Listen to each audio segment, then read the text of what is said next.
మీ గూర్చి మీరు ఆలోచించుకోవడం సరి అయిన పద్ధతి కాదు. మీరు ఆలోచించుకోండి. మన గూర్చి మనం ఎక్కువ ఆలోచించుకుంటే చింత తప్ప ఏమీ ఉండదు. మీరు కావాలంటే ఆలోచించండి. అయ్యో ఇలా జరుగుతుంది అనుకోలేదండి అని అన్నావంటే, ఎందుకు అలా జరుగుతుంది? నీ గురించి నువ్వు ఆలోచించుకున్నా కనుక అలా జరిగింది. మనం పెద్దది ఏదో జరిగిపోవాలనుకుంటాం, ఏదో పెద్ద లెక్కలు వేసేస్తాం. మీరు చూడండి, రివర్స్ అయిపోద్ది సీన్. ఎందుకు? నీ గురించి నువ్వు ఆలోచించుకుంటా కనుక. అప్పుడు అంటాం, అసలు ఇలా జరుగుతుంది అనుకోలేదండి, దేవుడు తెలుసు ఇలా జరుగుతుందని.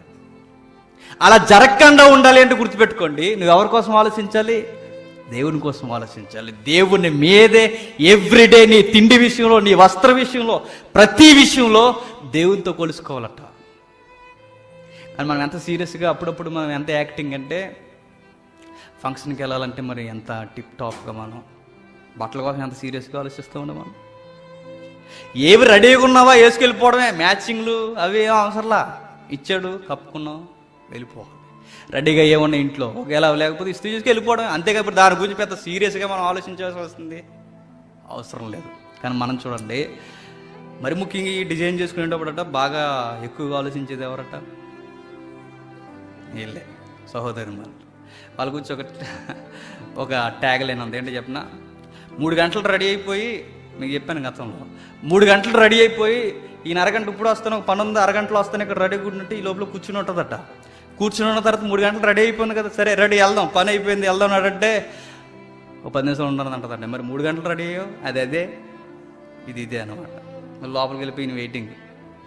చూడండి, ఇప్పుడు అన్నాను, నాకు బాగా గుర్తు, ఒక 7-8 సంవత్సరాల క్రితం, కష్టపడేవాడు కొండవు కానీ వస్త్రాలు ఎవడుకుంటే, మీరు ఈసారి బీరువాని చెక్ చేయండి. ఫస్ట్ అర, 2 అర, 3 అర, పాపం అడిగి 4 జతలు కింద ఉంటాయి. ఆ కింద ఎక్కడో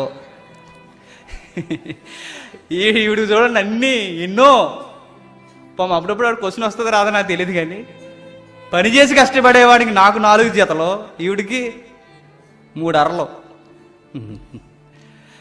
బాధపడకండి, ఆవిడ మీ దేహమే కాబట్టి అవసరంలా, బాధపడాల్సిన అవసరం లేదు. కానీ విషయం ఏంటంటే, మీరు అంత సీరియస్గా దేవుని కొరకు ఆలోచించాల్సిన అవసరం లేదు. మీరు ఎలా దేవుని కొరకు ఆలోచించాలో అలా ఆలోచించండి. ఏ టైంకి ఏం జరిగించాలో నేను చూసుకుంటా. దేవుని పిల్లలకి సమస్తము సమకూడి జరుగుతాయి. నీ లైఫ్లో ఏ టైంకి ఏం జరగాలని చూసుకుంటాడు, చాలా సీరియస్గా చూసుకుంటాడు ఆయన. కానీ ఒక కంపారిజన్ చేస్తున్నాడు, అది మనం ఇప్పుడు మన లైఫ్లో జరగకూడదు. కిందకి 31 వచనంలో, కాబట్టి ఏమి తిందుమో, ఏమి త్రాగుదుమో, ఏమి ధరించుకుందుమో అని చింతింపుకుడి.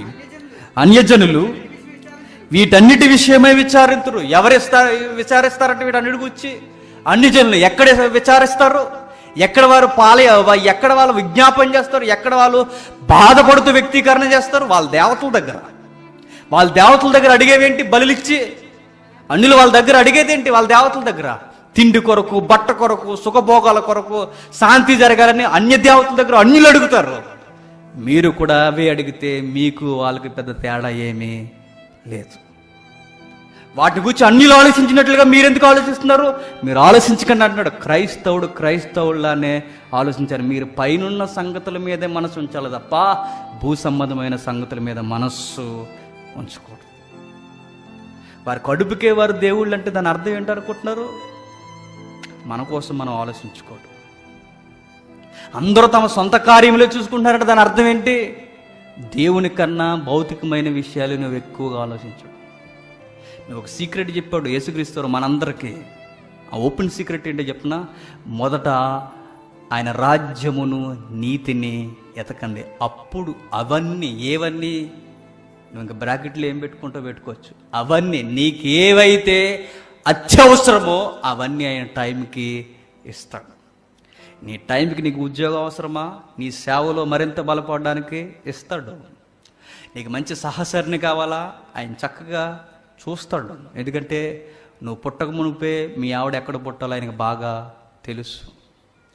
నీకు ఏ టైంకి ఏముండాలో, ఏ షెల్టర్ ఉండాలో ఆయన అన్నీ తెలుసు. ఇటు కూర్చుని నువ్వు అంత సీరియస్గా ఆలోచించాల్సిన అవసరం లేదు. మొదట ఆయన రాజ్యాన్ని నీతిని ఎతకండి, ఆ తర్వాత నీ లైఫ్ని అలాగా ఆయన తీసుకెళ్తాడు. కానీ మనం రివర్స్ ఏం చేస్తాం? ఆత్మీయ విషయాలు తక్కువ, భౌతిక విషయాలు ఎక్కువ. అందుకే మన ప్రార్థన దేవునికి ఇంపుగా ఉండదు. అన్యుల ప్రార్థనకి ఈరోజు క్రైస్తవుల ప్రార్థనకి పెద్ద తేడా ఏమీ లేదు.